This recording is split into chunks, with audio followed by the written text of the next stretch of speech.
누가복음 10장 4절에서 16절입니다. 성경 말씀 누가복음 10장 4절에서 16절까지 제가 4절 읽고 마지막 16절은 저와 여러분이 함께 합독하도록 하겠습니다. 제가 먼저 4절 말씀 읽겠습니다.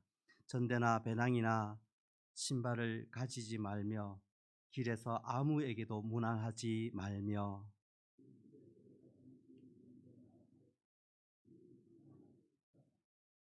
만일 평안을 받을 사람이 거기 있으면 너희의 평안이 그에게 머물 것이요 그렇지 않으면 너희에게로 돌아오리라.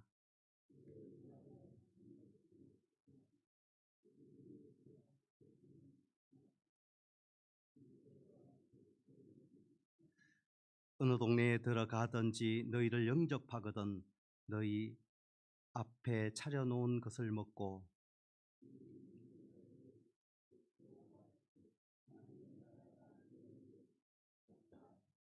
어느 동네에 들어가든지 너희를 영접하지 아니하거든 그 거리로 나와서 말하되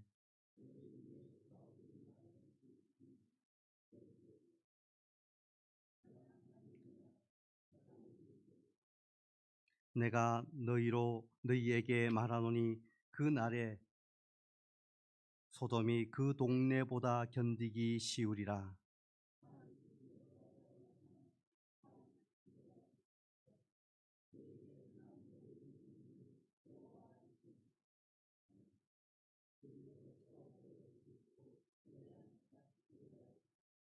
심판때에 두로와 시돈이 너희보다 견디기 쉬우리라.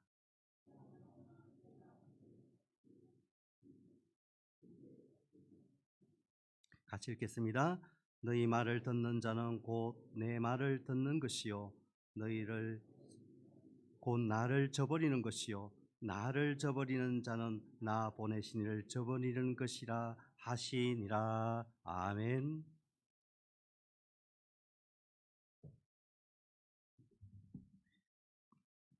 우리 한번 다시 인사할까요? 오늘 말씀 주제인데요. 샬롬 한번 인사해요. 여러분 샬롬도 어떻게 인사하느냐가 중요해요. 샬롬 이러면 기분 나쁘잖아요. 샬롬 이렇게 이야기하는 거예요. 우리 예배 후에 우리 중보 기도 헌신자들은 앞쪽에 잠깐 모이도록 그렇게 하겠습니다. 참고해 주시기 바라고요. 우리 지난주 우리 등록을 하셨는데요. 우리 자매입니다. 그리고 우리 혜미 자매는 결혼하셔서 행복한 신혼을 누리고 있습니다. 우리 김혜민, 김진 우리 청년인데 한번 일어서 주실래요? 우리 같이 축복하고 환영하도록 하겠습니다. 우리 두 손을 내밀어서 같이 축복하겠습니다.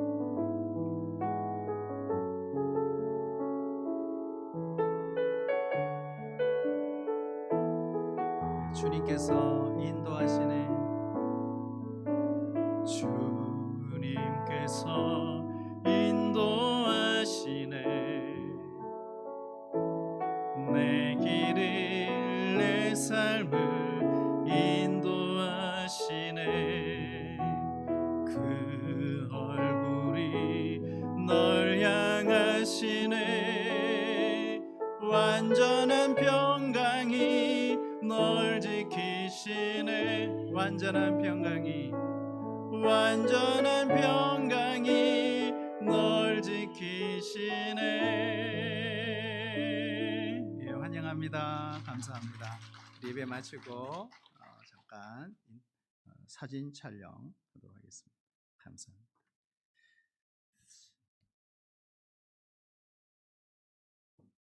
한번 따라해 주실래요? 영적 추수꾼. 여러분 한 주간 그렇게 사셨나요? 우리가 땡이라고 그러셨어요. 사실 우리가 새봄을 맞이해서 우리의 신앙의 자세, 태도를 우리가 지금 두 주간 공부하고 있습니다. 언젠가 구인성 스타렉스 과거차죠. 사거리 신호등 앞에 서게 됐습니다. 그런데 그 사이에 시동이 꺼졌습니다. 어째 하다가 다시 시동을 걸었어요. 그런데 보니까 엔진 점검에 경고등 빨간불이 왔습니다. 카센터에 맡겼습니다. 가보니까 엔진에 연결하는 여러 개의 선 중에 한두 개가 먼지가 끼어서 불량이 되었다는 것. 그 순간 저는 그런 생각을 해봤어요. 아, 하나님과 우리 사이를 연결하는 이 기도의 선에도 먼지가 끼면 접촉 불량으로 불량이 될 수 있구나. 맑고 깨끗한 마음으로 찬양하는 마음에도 역시 먼지가 끼일 수 있다. 우리가 주일날 예배 현장에 와서 정말 우리의 영혼이 맑고 깨끗하고 순결하게 주님을 접촉하고 돌아가서 접촉 불량이 아니라 정말 온전한 그러한 은혜로 정말 영적인 엔진에 불이 붙는 역사가 일어나시기를 축복합니다. 우리가 어린 양으로서 예수님께서 그들을 이리때 가운데로 보내시면서 예수님이 하신 말씀이 오늘 4절이죠. 전대와 배낭과 신발을 가지지 말라, 이렇게 말씀을 하고 계십니다. 그리고 길에서 아무에게도 문안하지 말라. 여기에 전대는 지갑을 말하죠. 돈 없이 우리가 여행할 수 있을까요? 돈은 필수입니다. 하물며 복음 여행을 떠나는 그들에게 있어서 재정은 역시 필수입니다. 그런데도 이걸 예수님이 모르는 게 아니에요. 그런데 전대를 가지지 말라, 이렇게 말씀하세요. 배낭도 가지지 말라. 당시에 예수님 당시 여행하는 사람이나 목자들에게 있어서 배낭은 가죽으로 만든 자루를 말합니다. 거기에 먹을 양식, 일용품을 담아서 그들은 여행을 했습니다. 우리도 여행할 때 보면 배낭을 챙기죠. 때로는 캐리어에다가 이것저것 옷가지, 세면도구, 간식거리, 그리고 필요한 것들을 담습니다. 그런데도 예수님은 배낭도 가지지 말라, 이렇게 말씀하시죠. 또한 신발도 가지지 말라고 했어요. 그러면 맨발로 다니란 말인가? 그렇지 않습니다. 당시의 신발은 금방 닳아요. 그래서 여분의 신발을 준비하라, 이런 말인데, 우리도 여행할 때 보면 상황에 따라서 필요한 신발을 준비합니다. 그런데 예수님은 그 신발조차 가지지 말라고 합니다. 왜? 여행에 필요한 최소한의 준비도 하지 말라고 하셨을까? 왜 그랬을까요? 이거죠. 철저하게 하나님만 의지하도록 하기 위함입니다. 그래야 현장에서 하나님의 공급하심, 하나님의 돌보심, 하나님의 채워주심, 하나님의 함께 하심을 경험할 수 있기 때문에 그렇습니다. 사람은 모든 것이 다 갖추어져 있으면 그다지 하나님을 의지하지 않습니다. 내 수중에 돈이 있다고 생각해 보세요. 자신도 모르게 보이지 아니하시는 하나님보다 내 수중에 있는 돈을 더 의지하게 될 것입니다. 좀 여유가 생기면요, 가장 먼저 기도의 간절함이 사라집니다. 예배의 자리에서 점점 멀어집니다. 어느 날 보이지 않습니다. 내 지갑이 두둑해지면 하나님보다 돈을 의지하게 되는 것입니다. 그러나 우리가 편안하게 살면요, 사역의 열매가 없습니다. 처음 우리 교회 왔을 때 교회가 재정적으로 좀 힘들었어요. 여러분, 그 당시 한 20년 전이잖아요. 매달 250만 원을 이자 돈으로 갚는다 하는 건 참 어려운 상황이었습니다. 그런데 감사한 것은 한 번도 굶은 적이 없고 한 번도 끼니를 못 때운 적이 없어요. 그래도 기도하고 으쌰으쌰 같이 여기까지 오게 된 것입니다. 그러면서 얻은 귀한 영적인 교훈이 있죠. 우리가 끝까지 그럼에도 불구하고 사람 의지하지 않고 하나님 의지하지 않고, 그러면 하나님이 반드시 책임져 주신다는 사실을 알게 된 것입니다. 그럴 때마다 하나님께서 까마귀를 보내주십니다. 가난하게 단임 목회를 시작했지만 사람 의지하지 않고 돈 의지하지 않고 하나님을 의지 안 해도 하나님이 책임져 주신다는 사실입니다. 우리가 지금 여기 와서 돌이켜보면 모든 것이 하나님의 은혜였습니다. 감사뿐입니다. 그래서 제 인생에 가장 잘한 일이 있다면 예수 믿어 하나님 자녀 된 것입니다. 또 하나가 있다면 그렇게 어려운 가운데서도 하나님만 의지하고 우리 동부교회 성도들을 만난 것입니다. 누가 삶의 현장에서 하나님의 채우심, 하나님의 이 돌보심을 경험하며 살아갈 수 있을까요? 이거잖아요. 말씀에 순종하여 철저하게 하나님만 의지하는 사람입니다. 끝까지 사람을 의지하지 않고 돈을 의지하지 않고 말씀을 붙들고 하나님을 의지하는 것입니다.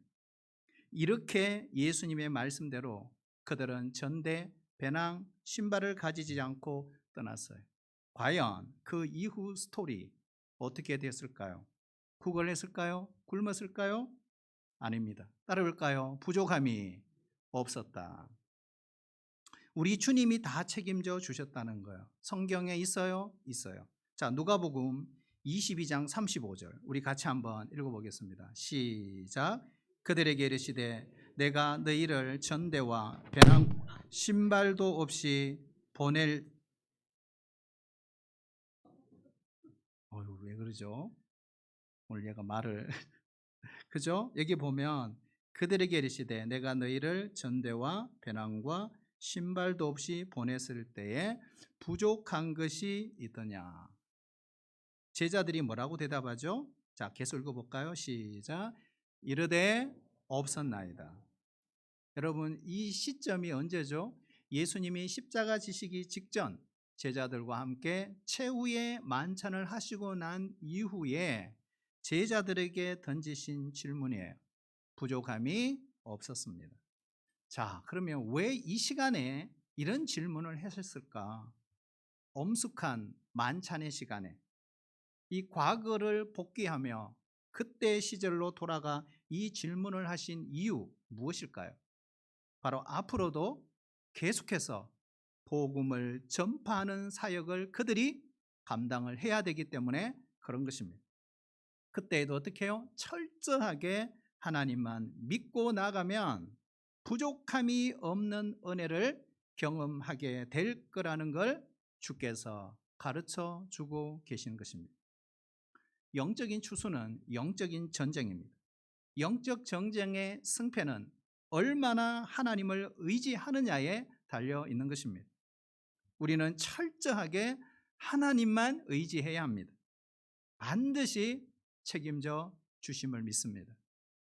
간혹 우리가 이 말씀을 읽으면서 이렇게 큐티하시는 분들이 있을 수 있어요. 잘못된 적용이죠. 그러면 목사님, 선교비가 없어야 선교사님들이 현장에서 하나님의 채우심을 경험할 수 있겠네요. 오늘부터 선교비 끊어버려야지.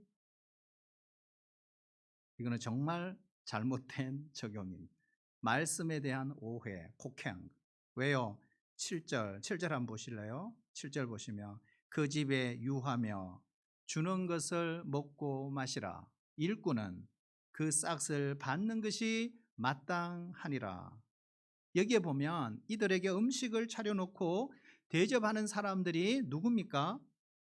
바로 이들을 통해 복음을 듣고 예수님을 영접하는 사람들입니다. 영원히 죽을 수밖에 없는, 영원히 죽어야 마땅한 나를 그들을 통해 복음을 들었으니 새 생명을 얻었으니 얼마나 감사하겠습니까? 그래서 사도행전 16장에 보면 바울과 실라를 간수의 집에 초대해서 음식을 대접하는 장면이 나옵니다. 빌립보 감옥에 놀라운 기적이 일어났습니다. 기도하고 찬양할 때 옥문이 열리는 역사가 일어났어요. 자다가 일어난 그 간수가 문이 열려 있는 것을 보고 죄수들이 다 도망쳤다고 생각한 거예요. 칼을 빼어서 자결하려고 했습니다. 그때 바울과 실라가 뭐라고 합니까? 주 예수를 믿어라. 그리하면 너와 내 집이 구원을 받으리라 그랬어요. 이 복음을 듣게 된 것입니다. 그날 밤 모든 가족이 복음을 듣고 예수님 영접하고 세례를 받았습니다. 자, 이후의 스토리가 있어요. 여기서 끝난 게 아니라 간수의 집에 이들을 초대했습니다. 음식을 대접하고 마지막 절에 보면 하나님을 믿음으로 크게 기뻐했다 됐어요. 일꾼은 그 일한 데 대한 싹을 받는 것 당연한 것입니다. 하지만 일꾼은 대가를 바라면서 일해서는 또한 안 됩니다. 순수한 복음의 열정으로 사역을 해야 하는 것입니다. 대가를 받고 기도해 주는 사람이 있다면 그 사람의 은사는 이미 오염이 된 것입니다. 타락한 것입니다. 우리 하나님은 전능하신 분입니다. 그러므로 반드시 사람을 통해 일하세요. 지금도 공급하세요. 하나님은 예비하시는 분이십니다. 그들을 보내시면서 주님 이렇게 말하잖아요. 길에서도 아무에게도 문안하지 말라. 왜 그랬을까? 구원의 긴급성입니다. 사람들에게 인사도 하지 말고 인사를 받지도 말라. 우리가 볼 때는 참 무례한 행동이다 이렇게 볼 수 있어요. 예수 믿는 사람들은 인사를 잘 해야 합니다. 눈 인사 그리고 목내 인사 잘 해야 됩니다. 무례히 행해서는 안 돼요. 누구보다도 더 친절해야 합니다.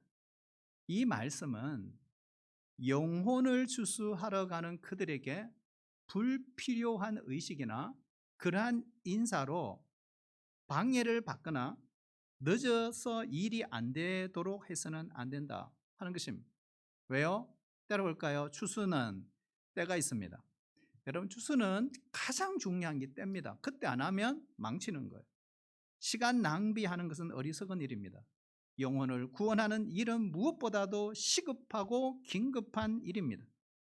우리에게 주신 영혼 구원의 사명은 길거리에서 무난하면서 시간을 보낼 만큼 한가하지 않습니다. 추수 때는 1분 1초가 중요합니다. 때를 놓치면 농사를 망치듯이 영혼 구원한 일을 가장 중요하게 하는 것이 시급한 일이라는 거예요. 그러므로 나에게 있어서 가장 중요하고 긴급한 일은 뭘까요? 바로 우리 가족, 우리 곁에 있는 그 지인, 동료, 그들이 예수님을 받아들이고 믿어 구원을 받는 일입니다. 그들에게 예수님을 전하는 일을 여러분 주저하지 마세요. 두려워하지 마세요. 내가 일하는 게 아니에요. 하나님 일하십니다. 그리고 성령께서 하십니다. 그리고 그들에게 뭘 빌으라 그랬죠? 한번 따를까요? 평안을 빌어주라. 5절 보시면요. 어느 집에 들어가든지 먼저 동그라미 해주세요. 먼저 말하되 이 집이 평안할지어다 그랬어요. 가장 먼저 해야 될 일이 뭘까요? 평안을 선포하라. 이유가 뭘까? 여러분, 영혼을 추수하려 가는 그들에게 좋은 관계를 맺어야 합니다. 복음은 굿뉴스, 기쁜 소식이잖아요. 사람들과의 관계가 꼬여 있으면 누가 그 복음을 듣겠습니까? 좋은 관계를 맺으려면 그러면 어떻게 해야 될까요? 친절해야 됩니다. 인사도 잘 해야 됩니다. 덕을 끼칠 수 있어야 돼요. 화목해야 돼요. 손해 볼 줄 알아야 돼요. 다른 사람들보다 더 부지런할 줄 알아야 합니다. 내가 복음 전한다면서 예수님을 전하겠다고 하면서 화목하지 못하고 담을 쌓고 지낸다면 내가 전하는 그 복음을 누가 듣겠습니까? 찬바람만 불 뿐입니다. 우리가 샬롬이라는 단어, 샬롬, 이 단어는요 단순히 샬롬이 아니에요. 그래 그냥 샬롬 평안하십니까 이렇게 인사하지만 그런 말이 아니에요. 예수님을 받아들이고 믿게 되면 하나님과 화목하게 됩니다. 죄와 죽음의 문제가 해결받고 하나님 나라가 임하기를 원하는 간절한 마음으로 샬롬하라는 것입니다. 진정한 평안은 예수님을 믿을 때만 가능합니다. 우리 예수님은 하늘 영광 보좌 버리신 하나님이십니다. 그분이 인간의 옷을 입고 몸을 입고 이 땅에 오셔서 십자가에 매달려 죽으셨습니다. 우리의 모든 죄를 해결해 주시기 위해서. 누구든지 죄의 문제, 이 죽음의 문제를 해결받지 못하면 결코 참된 평안을 누릴 수가 없습니다. 하늘로부터 오는 그 평안을 누릴 수가 없습니다. 예수님의 최고의 관심사는 그래서 뭐예요? 평안이었습니다. 요한복음 14장 27절 우리 같이 읽어보겠습니다. 시작. 평안을 너희에게 끼치노니 곧 나의 평안을 너희에게 주노라. 내가 너희에게 주는 것은 세상이 주는 것 같지 아니하니라. 아멘. 여러분, 부활하신 후에도 예수님이 제자들을 향해서 가장 먼저 하신 말씀이 뭐죠? 평안의 말씀이에요. 요한복음 20장 19절 20절 뭐라고 합니까? 너희에게 평강이 있을지어다. 두 번이나 말씀하셨어요. 예수님은 십자가에 달려 죽으시기 직전에 그리고 부활하신 이후에 제자들을 파송하는 이 시점에서도 평안을 물으셨고 평안을 약속하셨습니다. 그렇다면 우리의 관심도 어디에?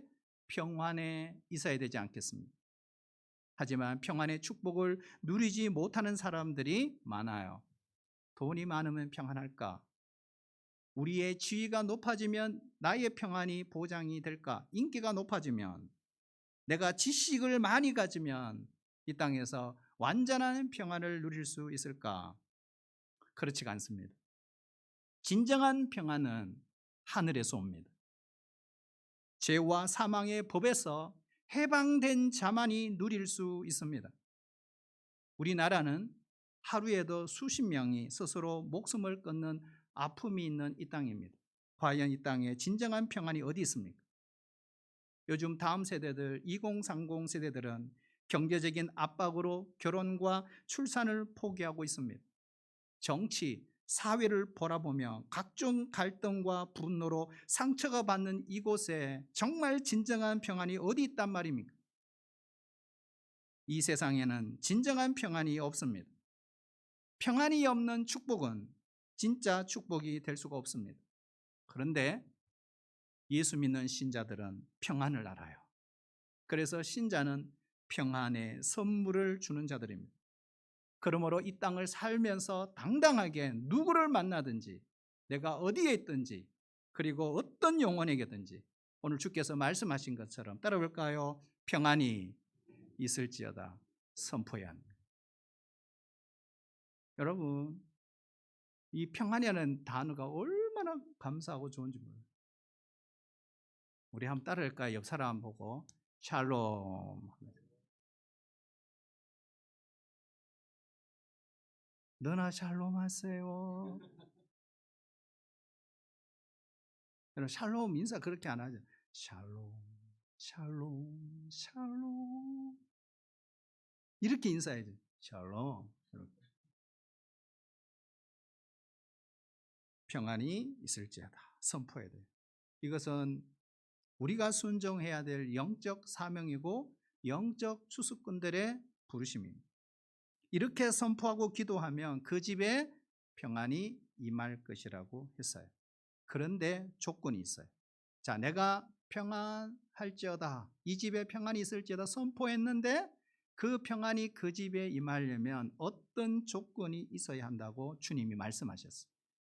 6절에 보시면 이런 말씀이 있죠. 만일 평안을 받을 사람이 거기 있으면 너희의 평안이 그에게 머물 것이요. 자, 무슨 말일까요? 평안을 받을 사람이 거기에 있을 때, 이 말은 뒤집어 말하면 마음의 문을 열고 평안을 받을 준비가 되어 있는 사람에게 그 평안이 머물 것이다.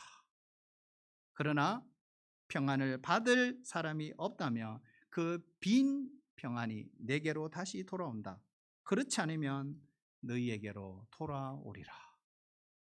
무슨 뜻일까요? 마음의 문을 닫아버리고 주님이 주시는 그 평안을 거부하고 내가 내 인생의 주인으로 살 거야, 이렇게 평안을 받을 준비가 안 된 사람이 있다면 빌었던 그 평안 내게로 다시 돌아온다, 이런 말씀입니다. 그렇다면 저주도 마찬가지입니다. 누구를 향해 저주하지 말아야 합니다. 그 저주가 부메랑이 되어 내게로 돌아올 수 있기 때문에 그렇습니다. 신자는 어느 집에 들어가든 누구를 만나든지 가장 먼저 여러분 평안을 구하시기를 축복합니다. 샬롬 하면서 우리가 집으로 들어가셔야 돼요. 우리의 기도대로 그 가정에 평안이 임한다고 상상해 보세요. 우리가 선포한 대로 그 축복대로 그 집에 평안이 머문다고 한번 생각해 보세요. 설령 그 평안을 받을 준비가 되어 있지 않아도 그 평안은 내게로 다시 임합니다. 그러니 얼마나 좋아요. 그러므로 우리는 우리가 해야 될 일이 있어요. 끊임없이 평안을 선포해야 합니다. 우리의 일터에서 우리가 퇴근하고 집으로 들어갈 때도 가장 먼저 주님 우리 가정에 평안이 임하기를 원합니다. 선포하셔야 돼요. 그러면 우리 가정에 평안이 계속 쌓일 거예요. 그러다 흘러 넘쳐요. 우리가 주일날 예배당에 마당을 밟을 때 들어오면서 주님 우리 교회 가운데 하나님의 평안이 임하기를 원합니다. 이렇게 선포하며 기도하며 들어와 보세요. 성전은 하나님의 집입니다. 우리 예수님도 내 집은 만민이 기도하는 집이라고 하셨습니다. 다윗도 시편 122편 6절에 보면 예루살렘을 위하여 평안을 구하라. 예루살렘을 사랑하는 자는 형통하리라 그랬어요. 예루살렘은 성전을 말합니다. 우리는 하나님의 집입니다. 우리 주님의 몸된 교회에 평안을 구해야 합니다. 교회가 평안해야 가정도 내 삶도 평안하기 때문에 그렇습니다. 그러나 어떤 성도님들은 이런 생각을 할 수 있어요.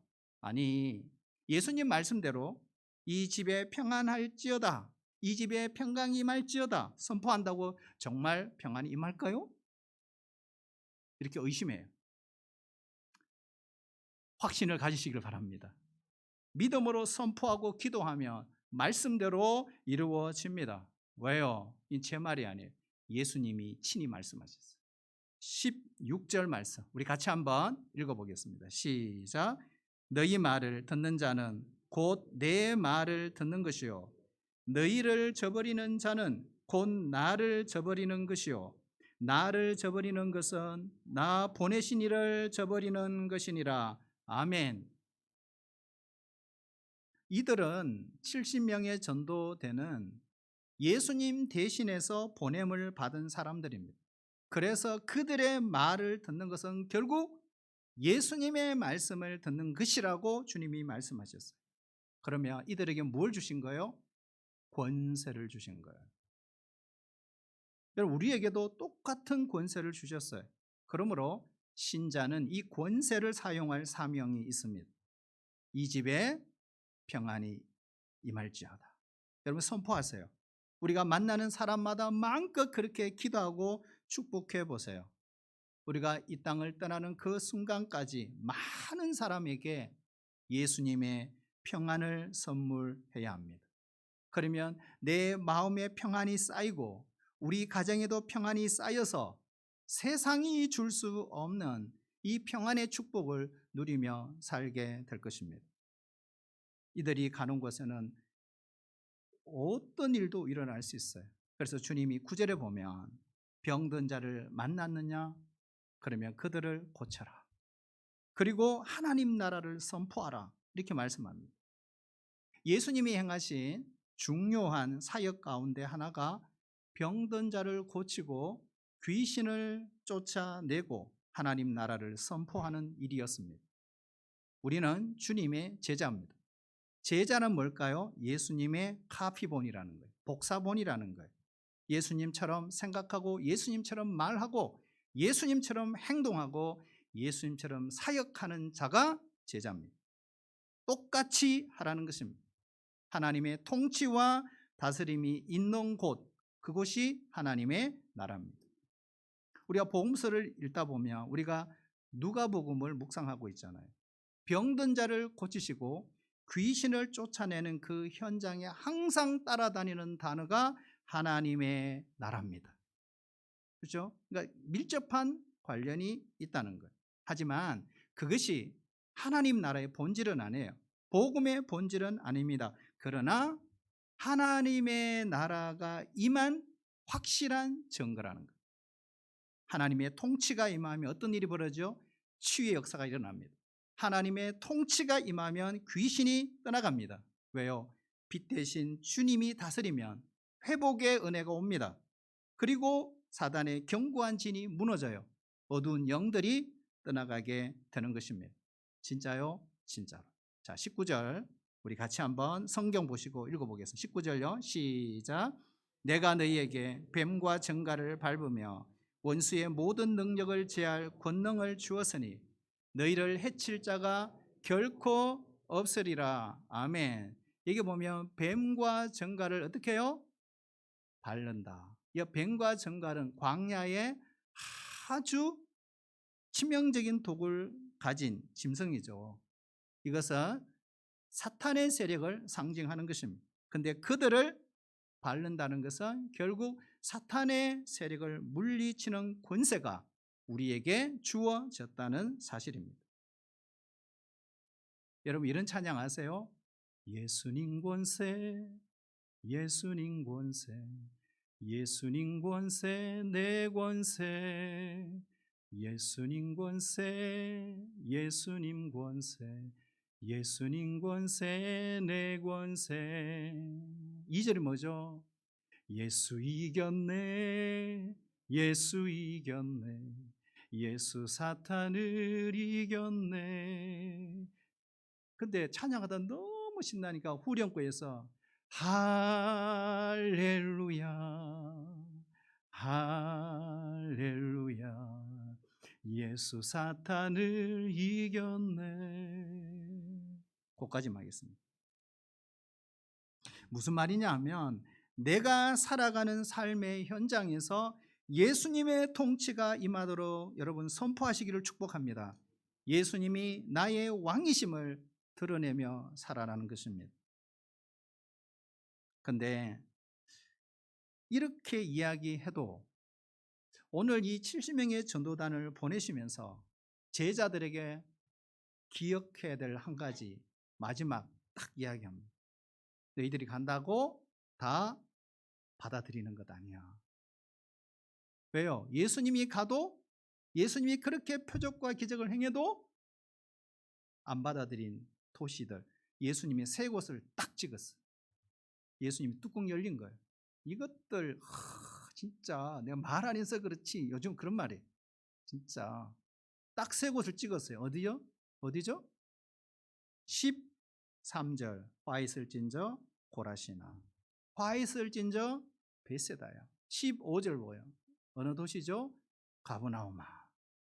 네가 하늘에까지 높아지겠느냐? 음부에까지 낮아지리라. 왜 예수님이 이러한 저주를 선포하십니까? 예수님을 받아들이지 않았기 때문입니다. 그런데 거부한 그들에게 심판이 있을 것이다. 소돔과 고모라보다 더 큰 고통이 그들에게 임할 것이다.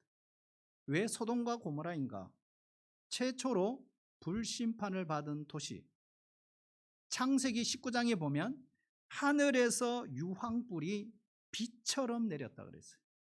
그래서 망한 도시가 소돔과 고모라인데 그 도시보다 더 고통스럽고 무서운 심판을 받게 될 것이다. 가브나움. 여러분 가브나움은 어떤 곳이죠? 가브나움 제2의 예수님의 고향입니다. 베이스 캠프, 갈릴리 사역의 베이스 캠프예요. 가장 갈릴리 지역의 큰 도시입니다. 사역을 활발하게 했어요. 우리가 누가복음까지 쭉 읽어보시면 여기서 예수님이 얼마나 놀라운 표적과 기적을 행했는지 몰라요. 백부장의 종을 고치셨죠. 난성 과부의 아들 죽은 아들을 살리셨죠. 12의 혈루증 걸린 여인도 고치셨죠. 침상채 들고 나와 지붕을 뚫고 내려왔던 한 중풍병자도 고친 그곳이 가브나움. 어쩌면 이 가브나움에 사는 사람들은 최소한 한 번쯤은 예수로부터 복음을 들었고 신비로운 기적을 눈으로 보았을 것입니다. 하지만 거부했어요. 회개하지 않았어요. 이러한 행위에 대해서 우리 주께서 하늘에까지 높아지려고 하느냐.